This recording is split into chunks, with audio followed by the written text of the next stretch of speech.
Soldats de la grande armée de Dieu pour la grande moisson de Dieu, je vous salue dans le nom de notre Seigneur Jésus-Christ.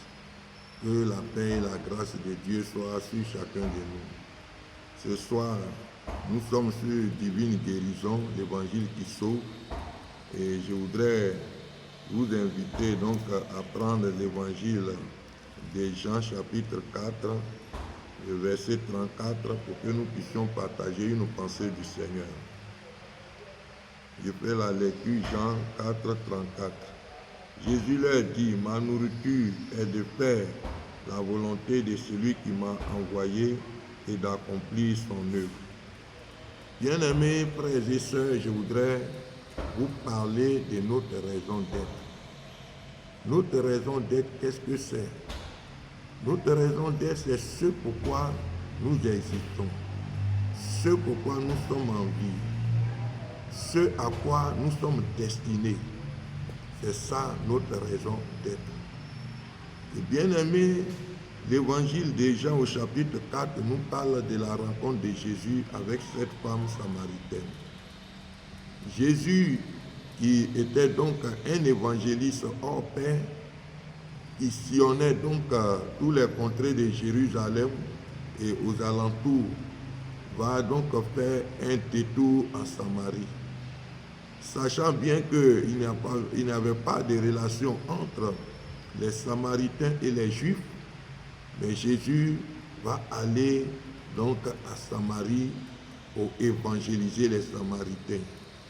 Étant donc le sauveur de l'humanité, le Messie, c'est lui qui est venu donner sa vie pour que l'humanité soit sauvée. C'est lui qui est venu réconcilier l'homme avec Dieu. C'est lui qui est venu réconcilier l'homme avec l'homme. C'est lui qui est venu réconcilier l'homme avec lui-même. Bien-aimés frères et sœurs, il va donc aller à Samarie afin que les Samaritains puissent recevoir l'évangile. Arrivé donc sur le territoire samaritain, il va chercher un lieu stratégique. Oui, je dis bien un lieu stratégique. Bien-aimés frères et sœurs, dans la stratégie de l'évangélisation, cela est très important parce qu'il y a des endroits stratégiques, il y a des lieux stratégiques où l'on peut se placer pour gagner des âmes, pour gagner même une population.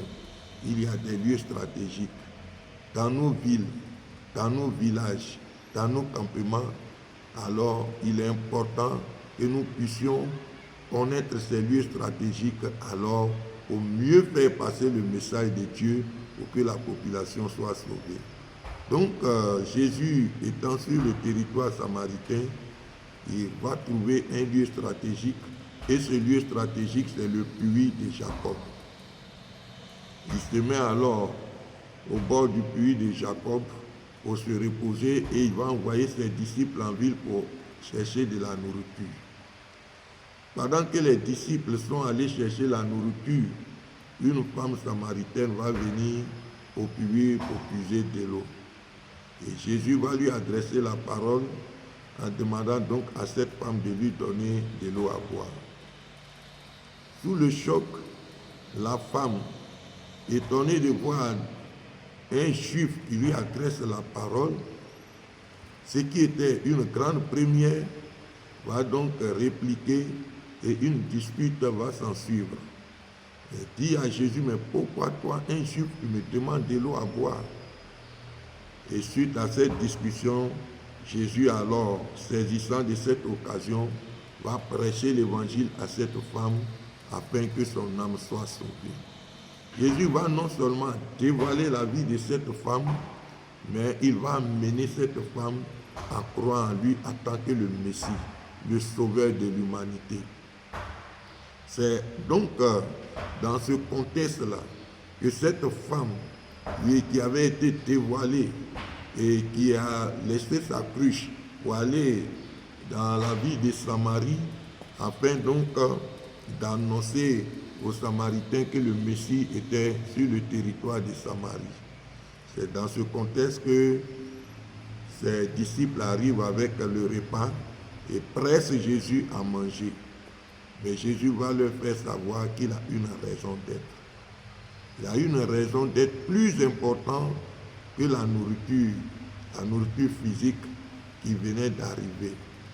Il va dire à ses disciples, j'ai une nourriture à manger que vous ne connaissez pas. Les disciples se regardant, se disant les uns les autres, mais quelqu'un lui aurait-il apporté à manger?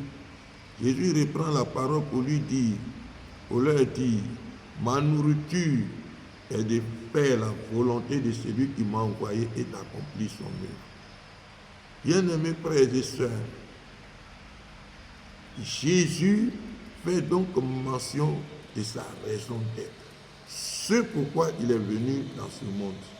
Il est venu dans ce monde afin de prêcher l'évangile, qui sauve.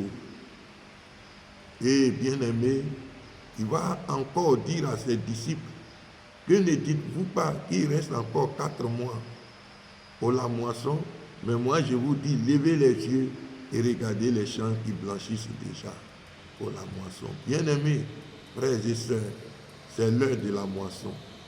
Si à l'époque de Jésus dit que les champs sont blancs, et à nous, aujourd'hui, à notre époque, que pouvons-nous dire? Bien-aimés, levons-nous pour la moisson. Levons-nous pour la moisson.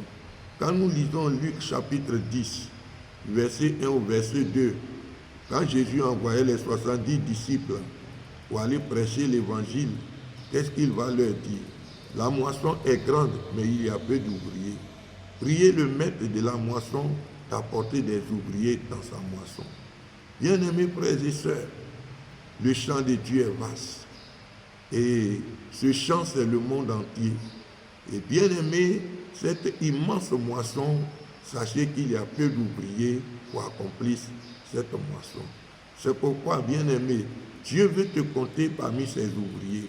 Dieu veut te compter parmi ceux qui sont disposés, qui sont sur le champ de la moisson, afin que la moisson de Dieu soit accomplie. Lève-toi, ô toi qui m'écoutes, toi qui me regardes, soldat de la grande armée de Dieu pour la grande moisson de Dieu. C'est le temps de la moisson de Dieu. Jésus dit, ma nourriture est de faire la volonté de celui qui m'a envoyé et d'accomplir son œuvre. Est-ce que tu accomplis l'œuvre de Dieu? Comment est-ce que tu accomplis l'œuvre de Dieu? Comment est-ce que tu accomplis la mission de Dieu? Bien-aimés, c'est le temps. Levons-nous et accomplissons la moisson de Dieu. Que le Seigneur nous bénisse.